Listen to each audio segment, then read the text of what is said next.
you can just imagine how these readers, with their wonderful renditions and their wonderful storytelling voices and expressions, entertain the children.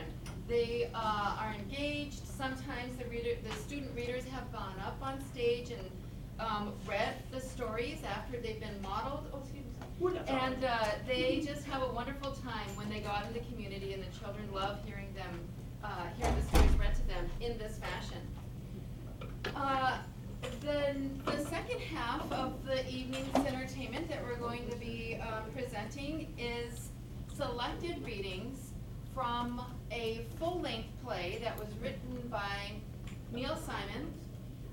It first appeared on Broadway in the mid-1970s, and the play is a collection of short stories that are woven together by a writer. We're going to have a couple of different people playing the writer tonight, and you will see the writer in this position over here. So Judith is going to start out with our first writer this evening, and then later Carol will play the role of the writer. So just wanted to explain that little switch there for you. The stories are based on plays and other short stories by the Russian playwright Anton Chekhov. So you're going to hear, if you're familiar with any of the Chekhov plays or short stories, you might recognize some of these pieces or some of these storylines. And you'll definitely hear the names of Russian names of these characters, and you'll see them written in your program notes. I think that about sets it up, and it looks like the readers are ready, so enjoy selected readings from The Good Doctor.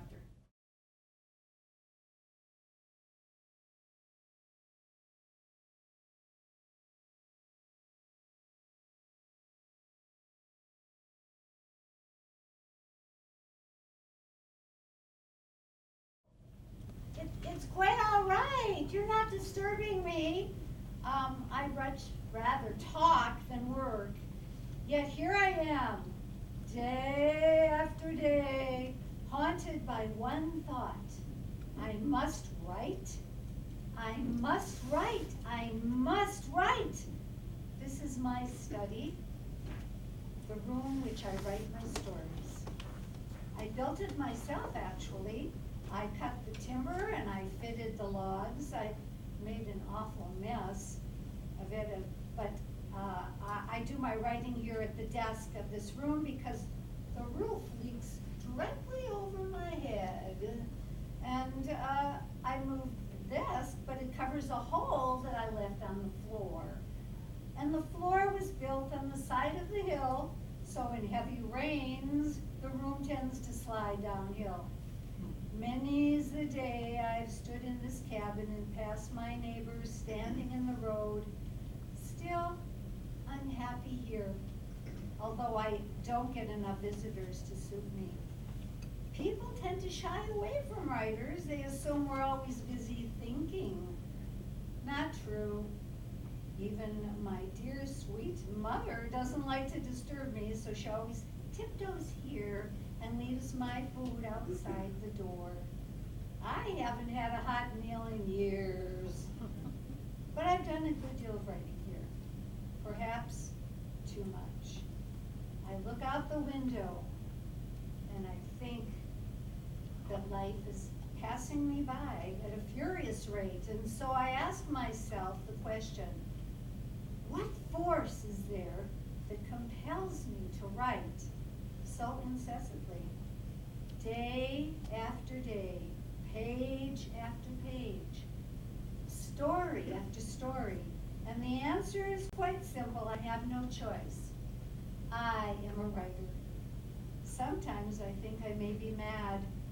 Oh, I'm quite harmless. But I think I admit to fits of wandering. I'm engaged in conversation when I hear nothing, and yet see only the silent movement of lips and answer a meaningless yes, yes, of course. And all the time I'm thinking, he'll make a wonderful character. A story? Still, while I'm writing, I enjoy it, and I like reading the proofs. But as soon as it appears in print, I can't bear it. I see that it's all wrong, a mistake, that it might never have been written, and I am miserable. Then the public reads it. Yes, they say, charming, charming and clever. Charming, but a far cry from Tolstoy. Or a fine thing, but Turgenev's Fathers and Sons is better. And so it will be to my dying day, charming and clever, nothing more. And when I die, my friends will walk by my grave and say, here lies so-and-so, a good writer, but Turgenev is better. Well, it's funny, but before you came in, I was thinking to myself, perhaps I should give it up one day. But then, what would I do instead? Well, I've never freely admitted this before, but you here in the theater tonight, I would like to tell you what I'd like most to do with my life. Ever since I was a small child, I always, excuse me a moment, just making a note, an idea just occurred to me, a subject for a short story. Yes, it was my mentioning the theater that sparked me. No matter. What were we talking about a moment ago? Well, see if this appeals to you. It starts in a theater. It starts on opening night of the new season. It starts with the arrival of all those dear and devoted patrons of the arts who wave and greet each other in the grand salon, commenting on how this one looks and how that one is dressed, and scarcely knowing what play they are about to see that evening, with the exception of one man, Ivan Ilyich Churyakov.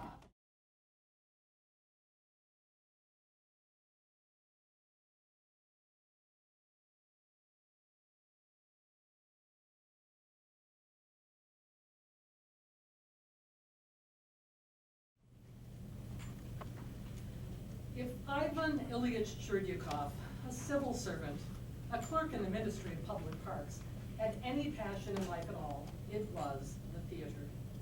He certainly had hopes and ambitions for higher office, and had dedicated his life to hard work, zeal, and patience. Still, he would not deny himself his one great pleasure.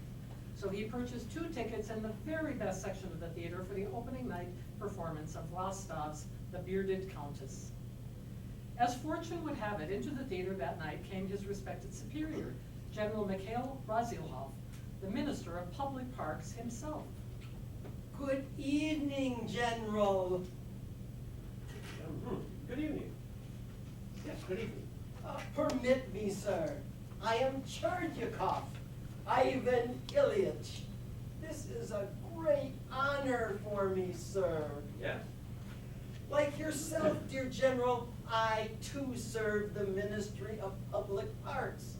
That is to say, I serve you, who is indeed himself the Minister of Public Parks.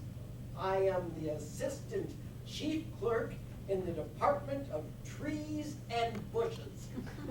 Ah, yes. Keep up the good work. Lovely trees and bushes this year. Very nice. My wife would very much like to say hello, General. This is she, my wife, Madam Churyakov. How do you do? My pleasure. Yeah, my pleasure also. How do you do? Madam Rasilov, my wife, Madam Churyakov. How do you do? How do you do? I just had the pleasure of meeting your husband. And I am my wife's husband. How do you do, Madam Rasilov? Sorry. I hope you enjoy the play, sir. I will if I can watch it. Feeling quite pleased with himself for having made the most of this golden opportunity, Ivan Ilyich Cherdyakov sat back to enjoy the bearded countess. He was no longer a stranger to the Minister of Public Parks. They had become, if one wanted to be generous about the matter, familiar with each other. And then, quite suddenly, without any warning, like a bolt from a great thundering sky, Ivan Ilyich Cherdyakov reared his head back and... Achoo! Oh my goodness! I'm sorry, Your Excellency. I'm so terribly sorry. Never mind, it's all right. Oh, all right? It's certainly not all right. It's unpardonable. It was monstrous of me. You make much of it, of the matter. Let it rest. How can I let it rest? It was inexcusable. Permit me to wipe your neck, General. It's the least I can do. Leave it be. It's all right. But I splattered you, sir. Your complete head is splattered. It was an accident, I assure you, but it's disgusting. The thing is, Your Excellency, it came completely without warning. It was out of my nose before I could stifle it. Shh. Shh. Yes, certainly, I'm sorry. Oh, it's not a cold if that's what you're worrying about, sir. Probably a particle of dust in the nostril. But, try as he might, Cherdyakov could not put the incident out of his mind. The sneeze, no more than an innocent anatomical accident, grew out of all proportion in his mind, until it resembled the angry roar of a cannon aimed squarely at the enemy camp. He played the incident back in his mind, slowly, slowing down the procedure so he could again view in horror the infamous deed.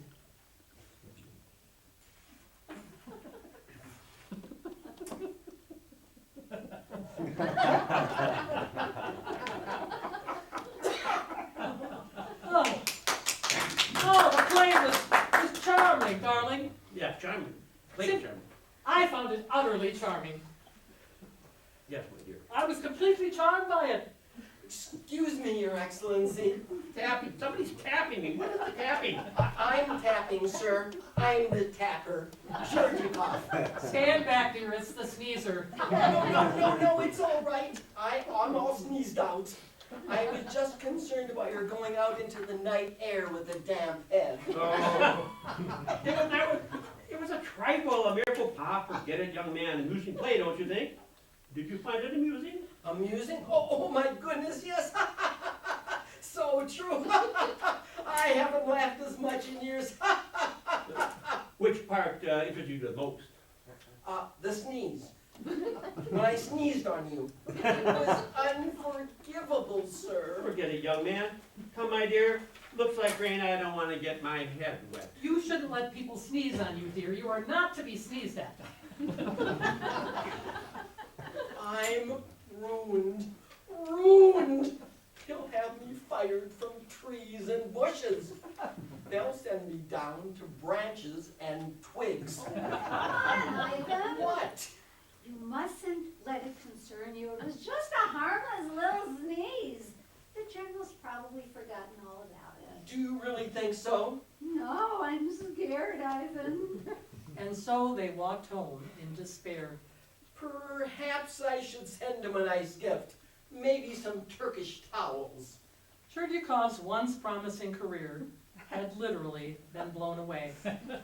Why did this happen to me? Why did I go to the theater at all? Why didn't I sit in the balcony with people of our own class? They love sneezing on each other. Come to bed, Ivan, come to bed.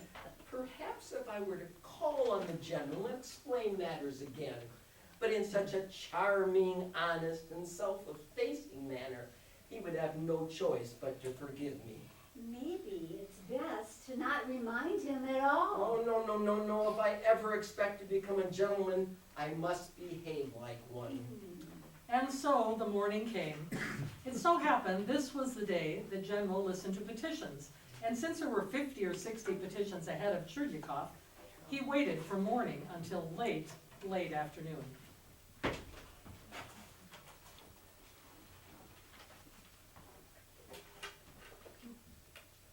Next. Next! I'm not next, Your Excellency. I'm last. Well, what is your petition? Last then, what is your petition? That's me, sir. I have no petition, sir. I'm not a petitioner. Then you waste my time. Do you not recognize me, sir? We met last night under rather explosive circumstances. The what? I am the splatterer, The what? the sneezer, the one who sneezed. The Indeed. sneezing splatterer. What is it you want? Now a gesundheit? Oh, no, Excellency. Your forgiveness. I just wanted to point out that there was no political or antisocial motivation behind my sneeze. It was a nonpartisan, nonviolent act of God. I cursed the day the protuberance formed itself on my face. It's a hateful nose, sir, and I am not responsible for its indiscretion. Punish that which has committed the crime, but absolve the innocent body behind it. Exile my nose, but forgive me, your kindship. Forgive me. My dear young man, I am not angry with you. I'm too busy to have time for your nasal problem. I suggest you go home, take a hot bath, or a cold one. Take something, but don't bother me with this silly business again. Gibber, gibber, that's all I've heard all day. Gibber, gibber, gibber. Thank you, sir. God bless you and your wife and your household.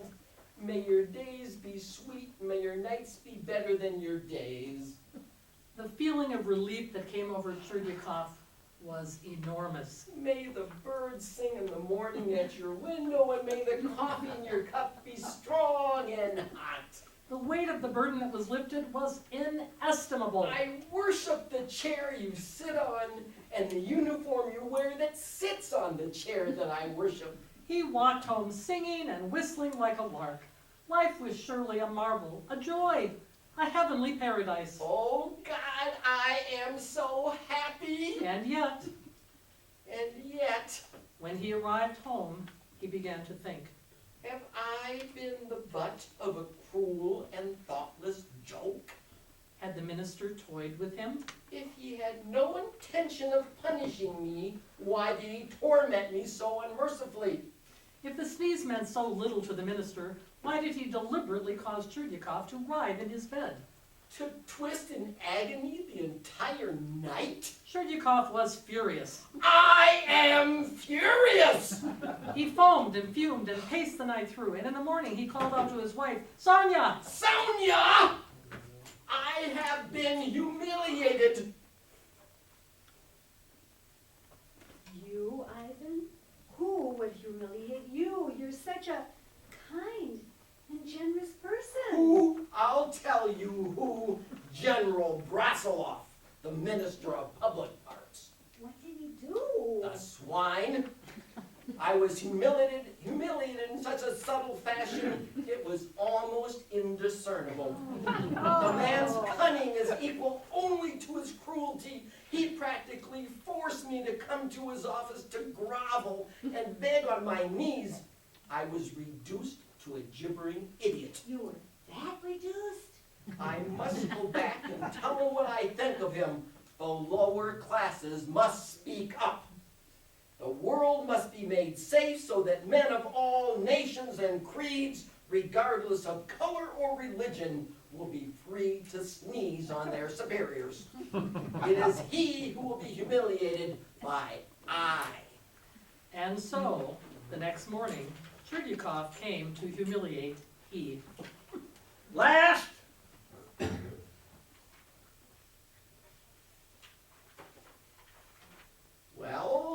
Well, you say, do you not recognize me, Your Excellency? Look at my face. Yes, you are quite correct. It is I once again. It is you once again. Who? Cherdyakov, Excellency. I have returned having taken neither a hot bath or a cold one.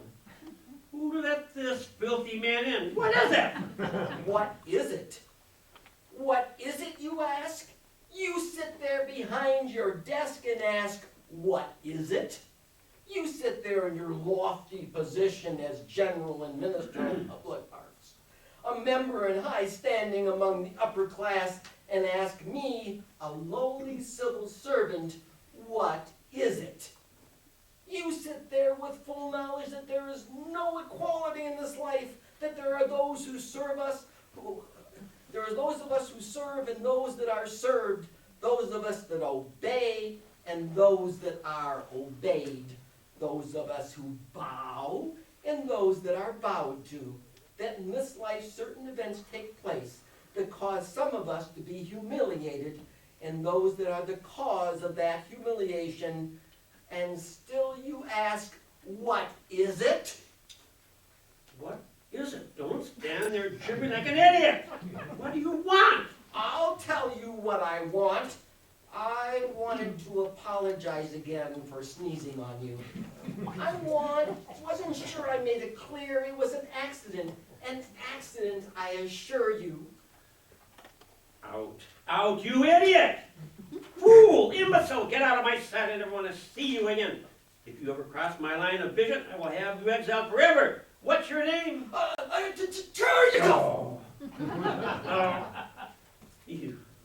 You germ-spitter, you maggot, you insect! You lower than an insect.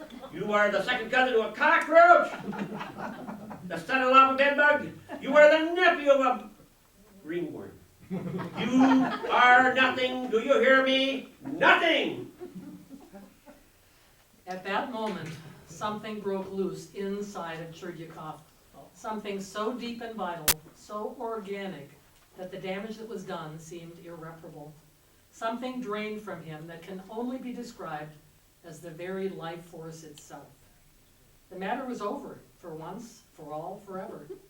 What happened next was quite simple. Ivan Ilyich Cherdyakov arrived at home, removed his coat, lay down on the sofa, and died.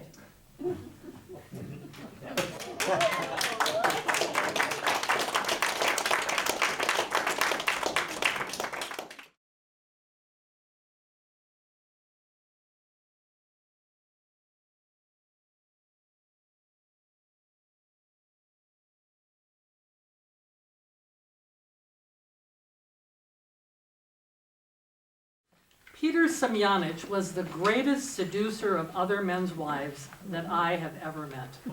He was successful with all women, for that matter, but there was a special challenge to beautiful women married to prominent, rich, successful men.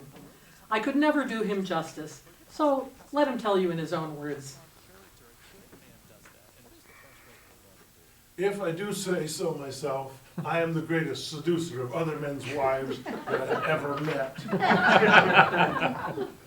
I say this not boastfully, but as a matter of record. The staggering figures speak for themselves. For those men interested in playing this highly satisfying but dangerous game, I urge you to take out a pen and paper and take notes. I am going to explain my methods. In defense, married women may do likewise, but it will do them little good if they happen to be the chosen victim. My method has never failed. Now then, there are three vital characteristics needed. They are patience, more patience, and still more patience. For those who do not have the strength to wait and persist, I urge you to take up bicycling, rowing perhaps. Seducing isn't for you. Now then, in order to seduce a man's wife, you must, I repeat, must, keep away from her as far as possible. Pay her practically no attention at all. Ignore her if you must. We will get to her through the husband. Oh yeah, all right. You are about to witness a practical demonstration. For as it happens, I am madly in love this week. My heart pounds with the excitement knowing that she will pass through this garden in a few moments with her husband. Every fiber of my being tells me to throw my arms around her and embrace her with all the passion in my soul and my heart. But observe how a master works. I shall be cool almost to the point of freezing. My heart of hearts and spouse approaches. Ah, Peter Sonevich, fancy meeting you here. Oh, my dear Nikolaich, how good to see you. You're looking well. Thank you. And notice, I'm not looking at her. And you gay devil, you're always looking well. Excuse me, have you met my wife, Irena? Oh, of course, you have. You sat next to her at dinner at Divisionov's. Oh, Irena, don't you know what this charmer said to you at dinner? But I must warn you, he is a scoundrel. He's a notorious bachelor and an exceptional swordsman. That's the best I can say for you, Peter. Oh, you exaggerate, Nicky. Madam, good to see you again. We were just taking a stroll. If you're not busy, why don't you walk with Oh, us? that's very kind of you, Nikolaich. But as a matter of fact, I am riveted to this spot. A new romance has entered my life, and my legs are like pillars of granite. Until she is out of my sight, I will be incapable of movement. Too much, do you think? Man, as I said, be patient. Fantastic. You never cease to amaze me. Pretty, I suppose. Suppose magnificent, suppose glorious, and you will suppose correctly. Any complications? Well, as usual, a husband. I'm afraid my cause looks hopeless. Nonsense. I'm placing my money on you, and you know I never bet unless I am sure of winning. Well, we're off. Good hunting. My boy, good hunting. Madam? Beautifully done, don't you think? I'm sometimes awed by the work of a true professional. Did you notice how our eyes barely met? We exchanged hardly a word, and yet how much of me she knows already. A, I am a popular bachelor. B, a man in love, always titillating to those who are romantic.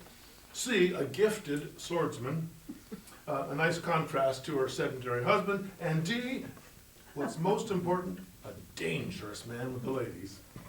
Quite frankly, at this point, she is disgusted by me.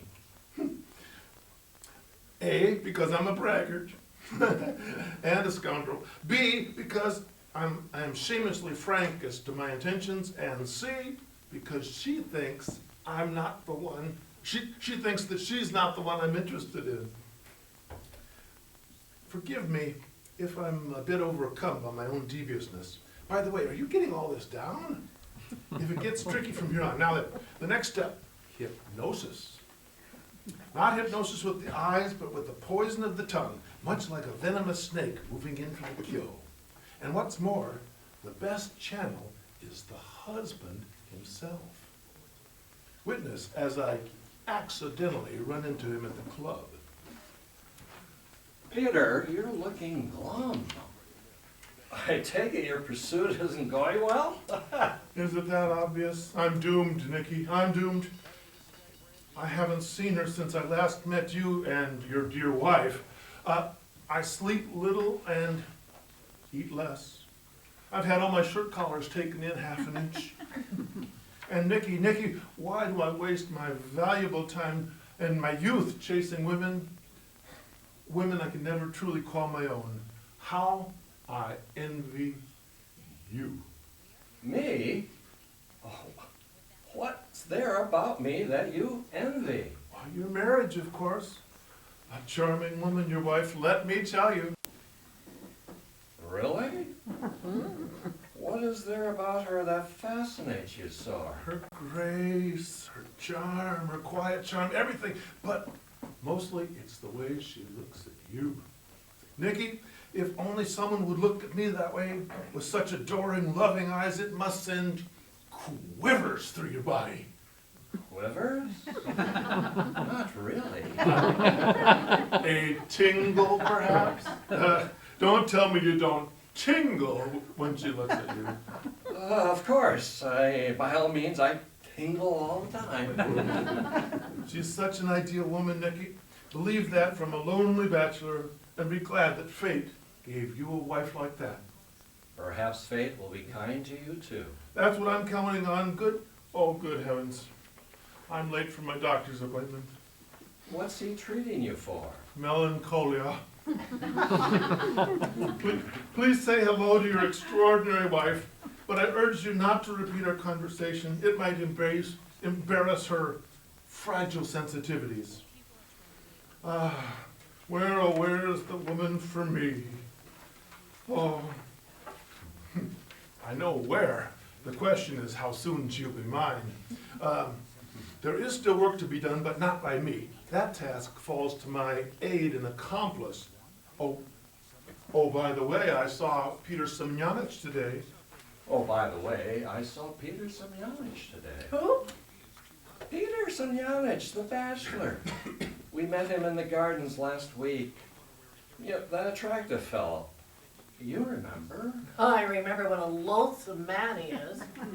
You may not think that when you learn and hear from me what he had to say about you.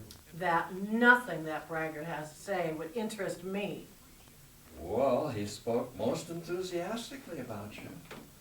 He was enraptured by your grace, your quiet charm, and he seemed to feel that you were incapable, or is it capable, of loving a man in some extraordinary way. It was something about your eyes and the way you looked so adorable. He certainly had a lot to say about you. He went on and on. Well, good night, dear. What else? Huh? What else did he have to say about me? Peter? Whatever that loathsome man's name is, what else did Peter Semyonich have to say about me? Well, that's more or less it, what I told you. You said he went on and on. Well, he did. But you stopped. If he went on and on, then don't stop. Go on and on too, or let's go to bed.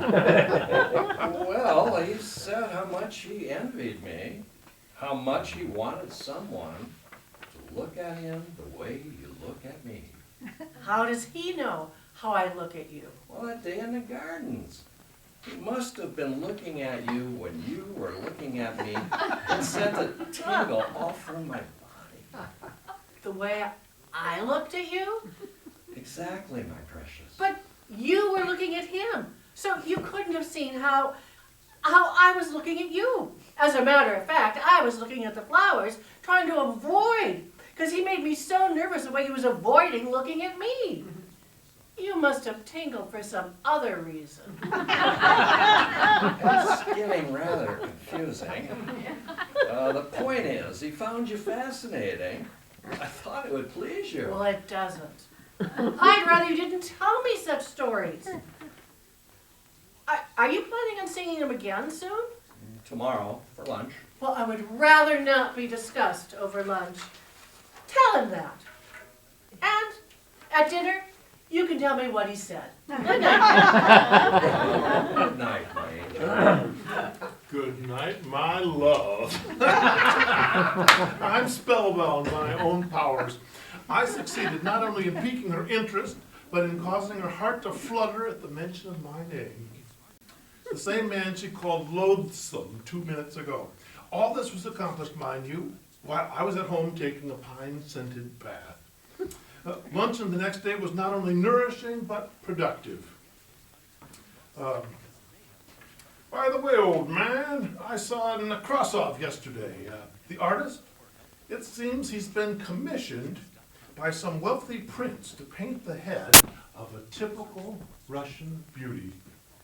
He asked me to look out for a model for him, and I said I knew just the woman, but I didn't dare ask her myself. What do you think of asking your wife? Asking my wife what? To be the model, of course. That lovely head of hers. It will be a damn shame if that exquisite face missed the chance to become immortalized for all the world. For all the world? Really? Huh? Oh, I see what you mean. Why don't you discuss it with her? Good idea. I'll discuss it with her. Later that evening, as they prepare for bed, So I said I would discuss it with you. What do you think? I think it's nonsense. How did he put it to you? I mean, did he actually say a typical Russian beauty? Precisely. And that it would be a damn shame if that exquisite face missed the chance to become immortalized for the world. Oh, he gets carried away by his own voice. Those exact words? You didn't leave anything out. Oh yes, that lovely face I left out. That lovely face. He said that a number of times, I think. He does go on, doesn't he? Well, how many times did he say it? Once? Twice? What? Let me think. It's hard to remember. Oh, it's not important. But in the future, I wish you'd write these things down. Have you seen me near her? Have you heard me speak to her? Has any correspondence passed between us? No, my dear pupils, and yet she hangs on my every word as uttered by her husband. Awesome, isn't it? We apply this treatment for 2, maybe 3 weeks. Her resistance is weakening. I think his mind is elsewhere, if you ask me. On some woman from the looks of him. What woman? Has he mentioned any woman in particular? Oh no, he's too discreet for that. He'll protect her good name at all costs. Instead, he talks of you all day. Poor fool. I'm beginning to feel sorry for him. It's really none of our concern, Nikki. Did you ask him for dinner tomorrow? He's busy. The day after then. Busy. Next week? Next month? When? Uh, Doesn't the man eat? He says he's involved on a very important project and it will be months before he can see us. He did say that with patience and persistence, good things will come to him. By the way, he thinks you should go on the stage. The stage? Me? On the stage? Why in heaven's name? Well, he said. Just a moment. I don't want to misquote him. No. Take your time. Try to get it as accurately as possible. Oh, yes, he said, with such an attractive appearance, such intelligence, such sensitiveness, it's a sin for her to be just a housewife. Oh dear. He said that? And that ordinary demands don't exist for such women. Oh, Nikki. I don't think I want to hear anymore. Natures like that should not be bound by time and space. Nikki, I implore you, please stop. And then he says, if I weren't so busy, I'd take her away from you. He said that? Yes, right here. Well, what did you say, Nikki? It's important that I know what you said then. Well, I said, take her then. Oh, I won't fight a duel over Nicky, her. You mustn't discuss me with him anymore. I beg you, not to mention my name to him ever again. What I don't, my love, he is the one who always brings up the subject. He's actually accused me of not understanding you. He shouted at me, she's an exceptional creature, strong, seeking a way out. If I returned enough, I'd put her in a novel. Passionate angel, I would call it. The man is weird, definitely weird. He's delivering my love letters. Oh, sealing them with kisses. And he calls me weird. I ask you. So, let's see what we've got so far. The poor woman is definitely consumed with a passion to meet me. She is sure I am the only man who truly understands her. Her yawning, disinterested husband transmits my remarks. But it is my voice she hears, my words that sing in her heart. The sweet poison is doing its work. I am relentless. There is no room for mercy in the seducing business. Observe how deftly the final stroke is administered. For the faint-hearted, I urge you to look away. No, You wouldn't worry to hear someone else's distress. he's in distress? Worse, he's gloomy, morose, morbid, and in the depths of despair. Oh no, but why? What's the matter with him? Loneliness. He says he has no relatives, no true friends, and not a soul who understands him. But doesn't he know we understand him perfectly? Doesn't he know how much we appreciate him and commune with him daily? Doesn't he know how much we yearn to be with him? You and I. I tried to make that clear. I again urged him to come home to dinner with me. But he said he can't face people. He is so depressed he can't stay at home. He paces in the public gardens where we met him every night. What time? Between 8 and 9. By the way, we're invited to Vostokos tomorrow. Is 8 o'clock all right for you? No. I'm visiting Aunt Sophia tomorrow.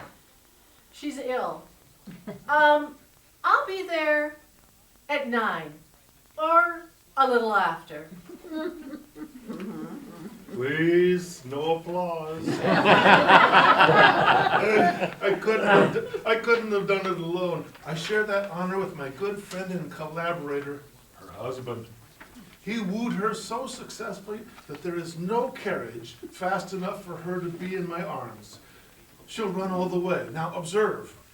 And for the conclusion, you will understand if I ask you to busy yourselves with your programs or such. The next few moments are private, and I am, after all, a gentleman. So. Oh, my dear, sweet angel, at last I can speak the words that I have long. No, not a word, not a sound. I couldn't bear it. Not until you've heard what's in my heart. For weeks now, I've been in torment. You've used my husband as a clever and devious device to arouse my passions, which I freely admit have been laying dormant for the past 7 years. Whether you are sincere or not, you've awakened in me desires and longings I never dreamt were possible. You appeal to my vanity, and I succumb.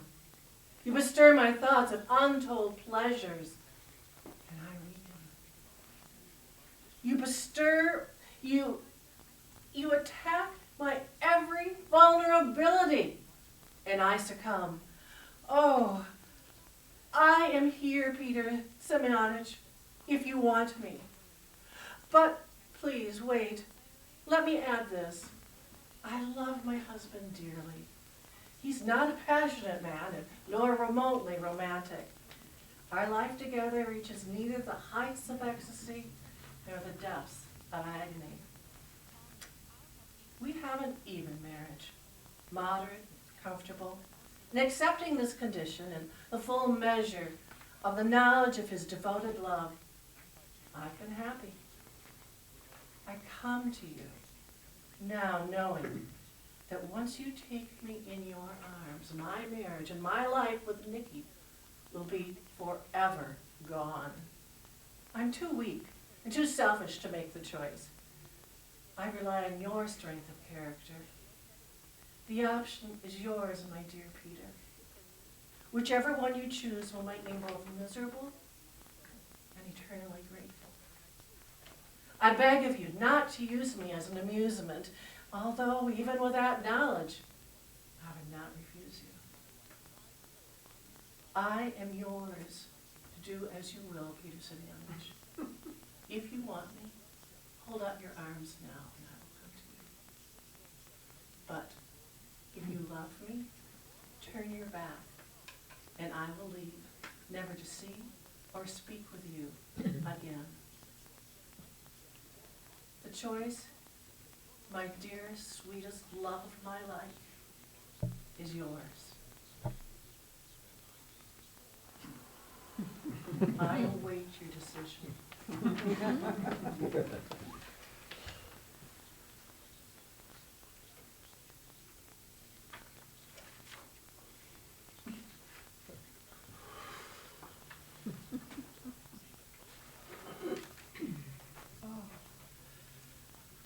God bless you, Peter Semyonovich.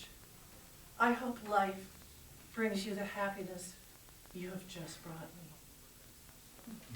And so, Peter Semyonovich, the former seducer of other men's wives, from that day on turned his attentions to single, unmarried women only, until one day the perfect girl came along, and the confirmed bachelor married. He is today a happy man, except possibly on those occasions when some dashing young officer tells him how attractive he finds his lovely young wife.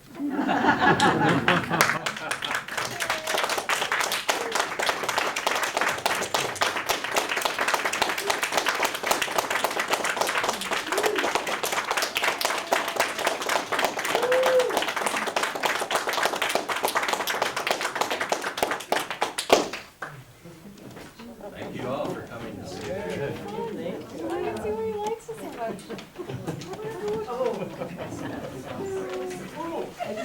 I wanted to say someday we would never have done this without Rachel, our director, and, let's see, where's, yeah, and her husband. Hands over that way. Yeah, we're, could not have done it without you.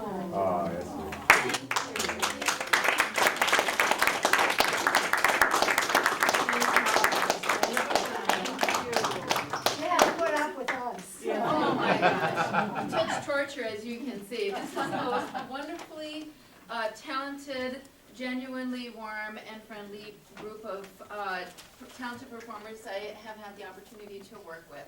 Thank you all so much for reading so wonderfully today, and thank you for being such great listeners. Yes, thank you. Please have some refreshments. Cookies and that.